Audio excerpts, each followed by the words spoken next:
Good morning. This is Newsline. I'm Sonali Vanigabadage. Our guests this morning are Maithri Rajasingham. She's an attorney at law, working as the executive director of Vilidu, which is an NGO working mainly on participatory democracy and good governance. Good morning and welcome to you, Maithri. This is your first time on the show. Yes. Fantastic having you here. We're also joined by Asoka Obesekara, not a stranger to Newsline.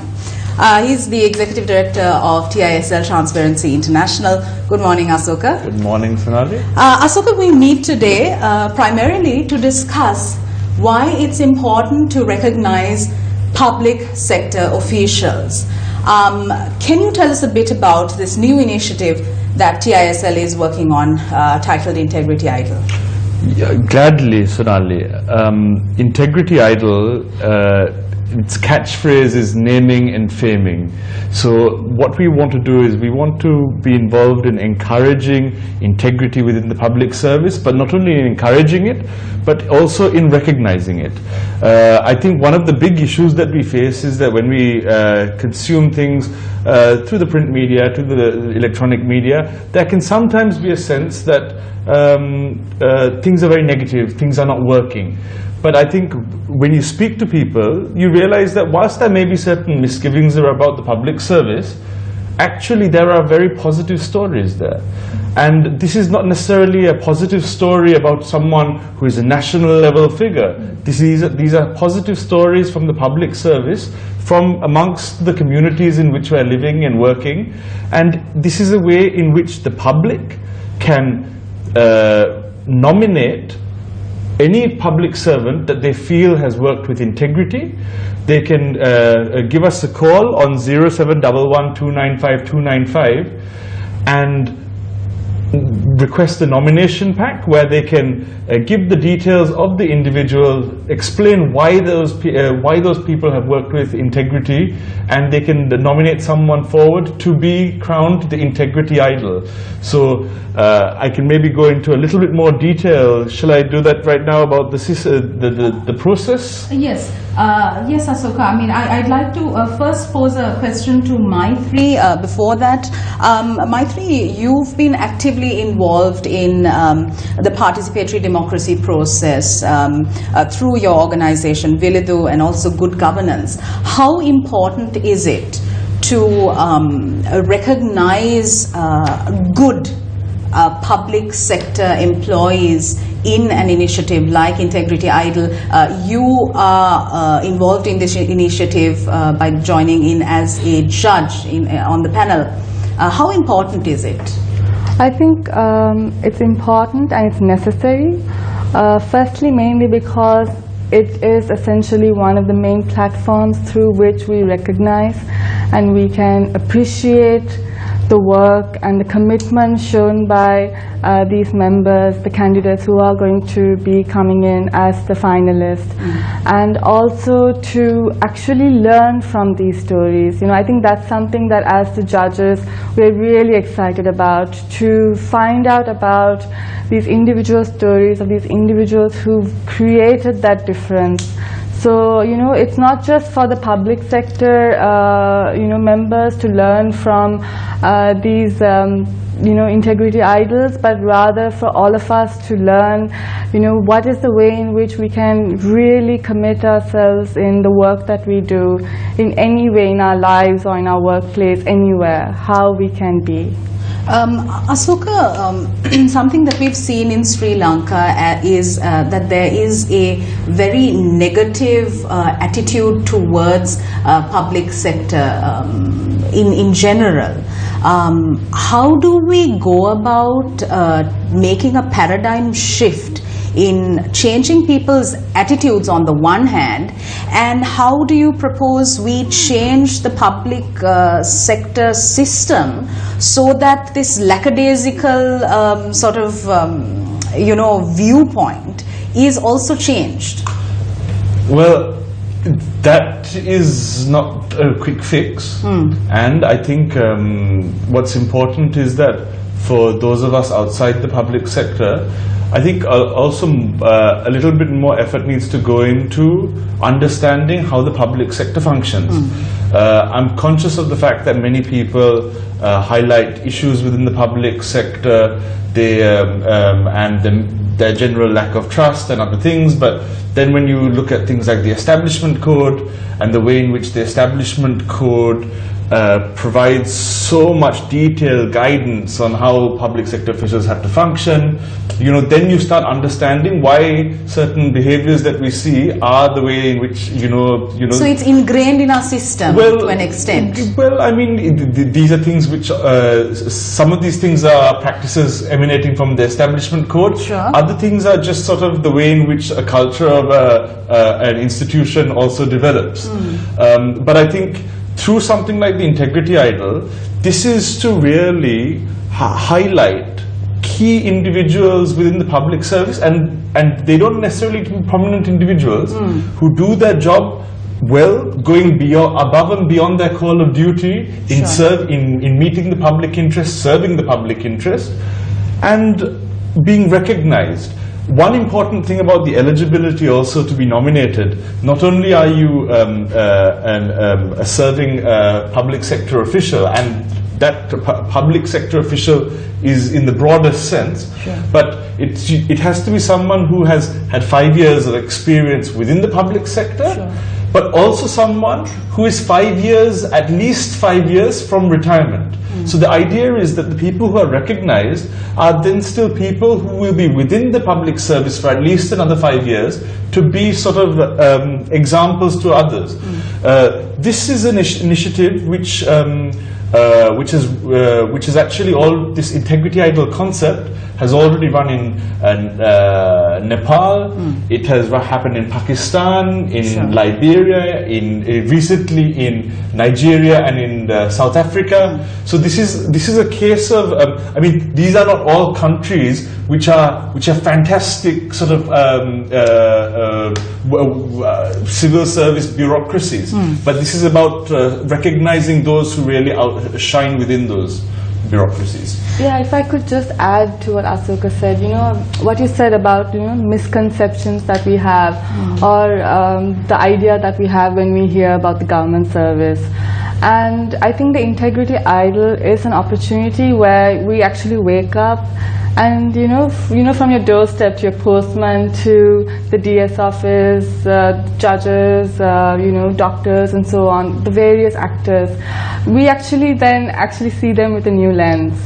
Because we're given that opportunity to appreciate what they're doing. Absolutely. And on the same lines, Asoka, sometimes we tend to take for granted the state sector employees.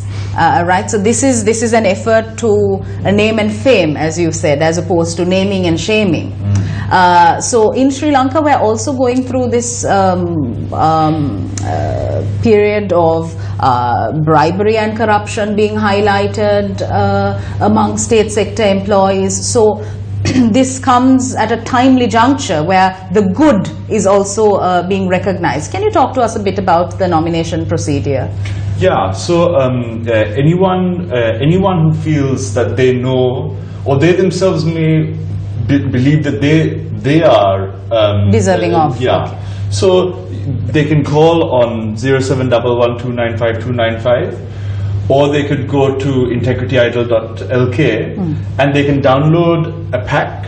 So in that pack there are various questions regarding the nominator and the person being nominated, some of the key reasons why they are being nominated, and then it's just a case of following the instructions. There's an address to post things to, or it can even be sent electronically. You can then submit the nomination forms. The nomination period is opened until the 31st of July.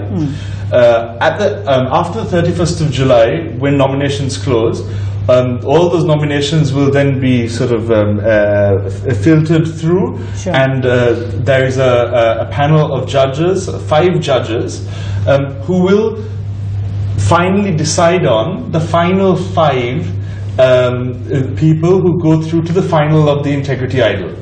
Right.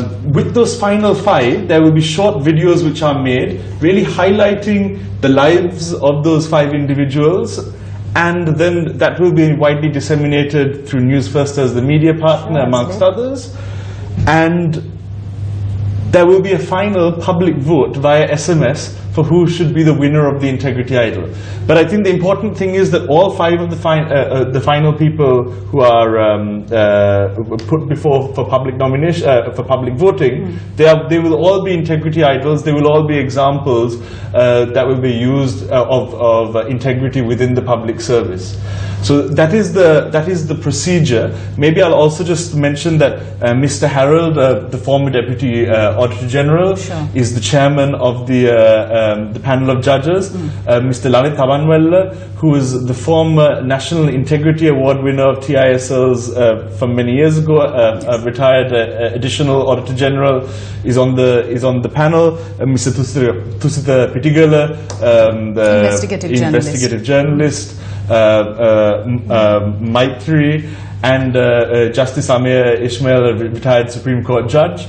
This is the sort of panel of eminent judges that we have. So I mean, we're really looking forward to. Fantastic. Maitri, let's talk a bit about the judging criteria and the challenges that you will be facing as one of the judges, because these will be nominations from across the country and across different disciplines. You may receive one from a Grama Sevaka officer and a judge of the High Court.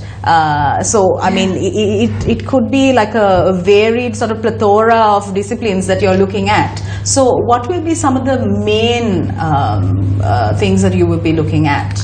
As Asoka mentioned, we won't be looking at who has created like the large-scale impact or who has created a national impact. It's really from where they stand, what is the impact they have created around them. So even whether it be within just the organization that they work in, or within the community that's immediately surrounding them, or even in a larger level, whatever the level of impact may be, just taking it, what is the initiative that they have taken, what are the challenges that they may have overcome, what are the possibly sacrifices, whether it be personal or whether it be something larger than that. So what are the sacrifices they have made, to serve the public and to be committed. So those would be. Okay. Maitri, also, let's talk a bit about the kind of work you do at Vilidu in the capacity of Executive Director. You focus mainly on participatory democracy and good governance. Can you just speak to us about that aspect as well? Yes. Vilidu, we mainly work in advocacy. So in terms of our good governance and participatory democracy work, we work with grassroots groups such as women's groups, youth groups, and also with government and non-governmental actors as well, and the media. And our focus is to raise the voices of the grassroots up to policy and legislative reform. At the same time, us as a organization, advocating for reforms, we want the voices of the people to directly inform and influence these processes. Fantastic. All right, we're in conversation with Attorney at Law Maitri Rajasingham and Executive Director of TISL Asuku Besekara. We're going for a short commercial break. We'll be right back.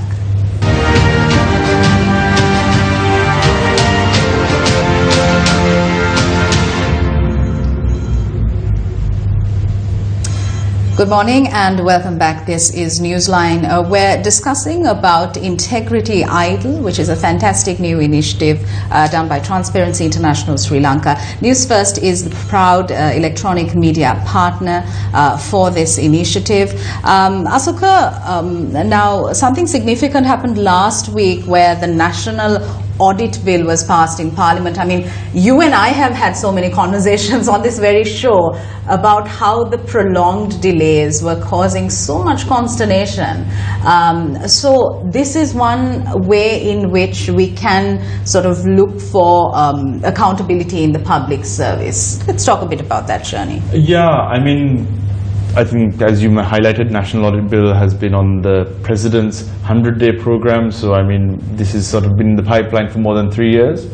I think the There have been various points of resistance to bringing forward the National Audit Bill, but I think the key area of the National Audit Bill is that it sets up the National Audit Office, which is really now the primary public finance accountability mechanism. Looking at one of the key features, if I had to highlight one particular key feature of the audit bill, is that there is now a power of surcharge. I won't go into the exact mechanisms of how that works, but what that means in practice is that any individual who, through any kind of fraud or negligence, causes a loss to a state authority could be found to be personally liable for the loss caused. Now, that has to be handled with care, because on one side we also want public servants to be confident to make decisions that work in the public interest, but on the other side we want to ensure that anyone engaged in forms of wrongdoing are also held to account. So that's an important balance. In the parliamentary process, we had worked a great deal on certain key amendments for the committee stage. We haven't seen the final act yet, because the bill only passed on Thursday.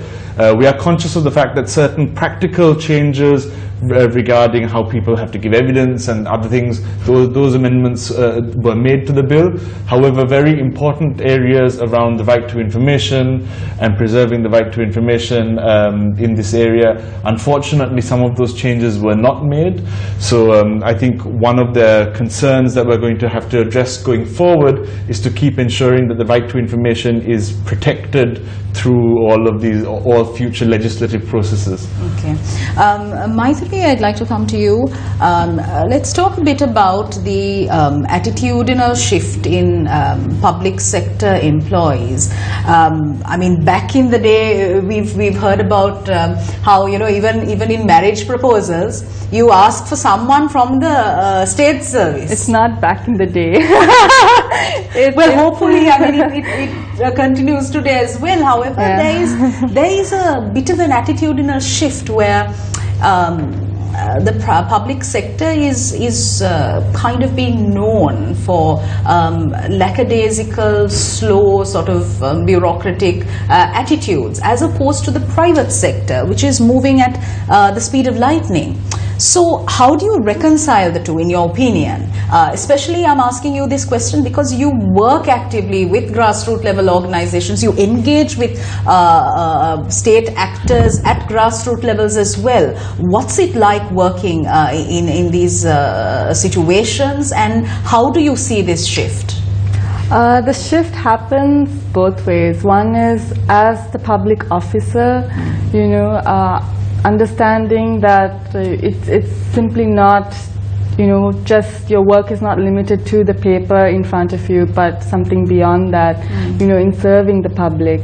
And also, I think most importantly, the shift happens with the public, because it is the expectations and the way in which we approach these actors, they respond to us in that. We found that in our work that, you know, when there is greater engagement, when, you know, your expectation and, you know, the way in which you promote these public officers to act in a certain way, that really encourages them to really commit, really not be that, you know, that image that we know of. Okay, so you make a very, very interesting point. So you're saying that it shouldn't be one way where the general public expects the work to be done by the state sector employee, but that there is more engagement and attitudinal shift on both ends. Yes.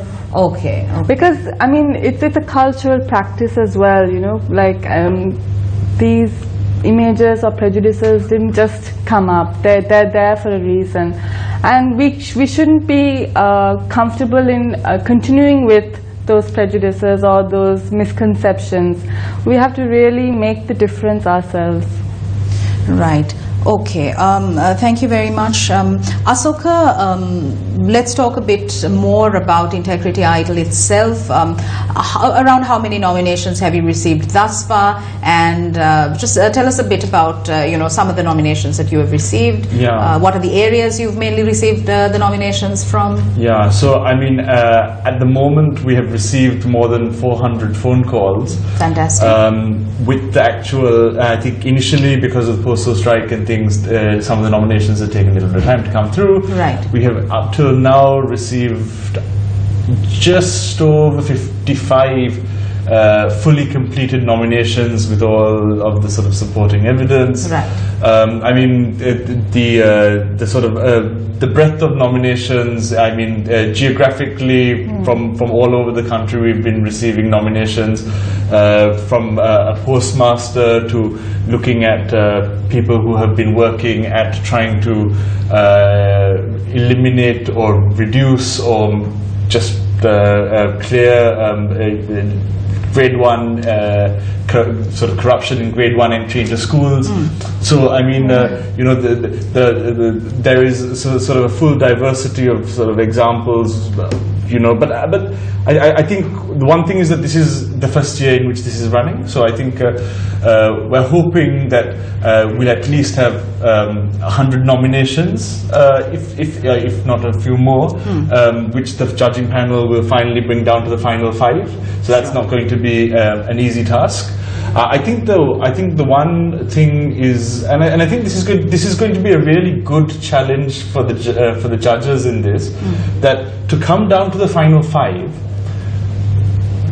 It's difficult to have a preconceived notion of what integrity is, because one thing is to also start understanding how different people, different people may perceive integrity in different ways. Some of the different examples may actually be very illuminating about how integrity is perceived by different people working in very different circumstances. That's one thing. And the second point that I'd make is that in running the National Integrity Award in the past, we knew that it was excellent to give a platform to people who have worked with integrity, and Mr. Ladith Amanwella, who as the Additional Auditor General was someone through the commitment he has shown to his work. He had been, there was an acid attack on him. He was our first National Integrity Award winner. And having someone like him also on our panel of judges means that really the spirit of the National Integrity Award, amongst other things, is retained. But the key change here is that from the final 5, it's not the panel of 5 that Maitri sits on that decides who the final winner is. It is the public who decides. And by having this SMS voting platform, once the final 5 nominations and the videos are created, it really then means that there's some ownership that the public have for the final winners and for Sri Lanka's Integrity Idols. Great. Asoka, also, I'd like you to touch upon the fact that state sector employees in Sri Lanka, I mean, we look at an ideal situation where the state sector is on par with the private sector in terms of speed of decision making, lack of bureaucracy, and development. How do we go about achieving this? I mean, there are multiple stakeholders engaged in this. So TISL is one of them. Even at Viludu, we're working towards bettering Sri Lanka in the future. So an ideal public service. How do we achieve this? What are your suggestions? Integrity is one such way, recognizing public sector officials who go beyond the call of duty. But I mean, at a national level, how must policymakers now look at the public service? They are sometimes directly accountable for institutions coming under their purview. So we have budgetary allocation. So is it training programs, or what is it really? Well, I mean, I think first and foremost, I think all people will accept that there are some fine public servants in the country. The most important thing is to be able to attract talent and to retain it. Sure. And I think one concern is sometimes that the ability to encourage and nurture talent is sometimes difficult in a very hierarchical system. You see innovations across the world, even within South Asia, where you have like the SLAS, where you can have particular individuals who are fast-tracked through a public service, who are given a great deal of sort of variety of exposure across different ministries and public organizations. So it's about ensuring that learning process is there. I mean, when you speak to any senior SLAS officer, you start understanding that the main reason why they are that really skills them is the breadth of experience that they've had. So to ensure that people have the breadth of experience, and to also ensure that they can keep progressing and can be retained within the public service, those are some of the key challenges. But I mean, it's something that can be done. Yeah. Just to add on what you were saying about the breadth of experience, we get really narrowed down, bogged into just limiting to the work that's right before us. And I think especially for the government sector, it would be great if the capacity building that happens takes in a wide area of components together, so that the officers are not just getting capacity building on a specific work that they're doing, but just on general knowledge, gender, different perspectives, world news and everything together. Thank you very much for this conversation. I mean, this is the first of many conversations which we will be having with you, Maitri, as well as you, Asoka, on Integrity Idol.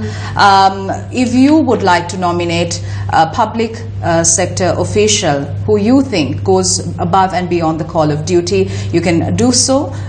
Log on to www.integrityidol.lk for further information. Before wrapping up, we do need to make mention of the fact that President's Counsel, Mr. Hemantha Varnakudasurya, has passed away in the early hours of this morning. He was a counsel who had sacrificed his entire life towards ensuring justice in the country. He was instrumental in many of the landmark cases in Sri Lanka as well. We offer our deepest condolences on behalf of MTV, MBC. On that note, we wrap up this edition of Newsline. Have a great day ahead.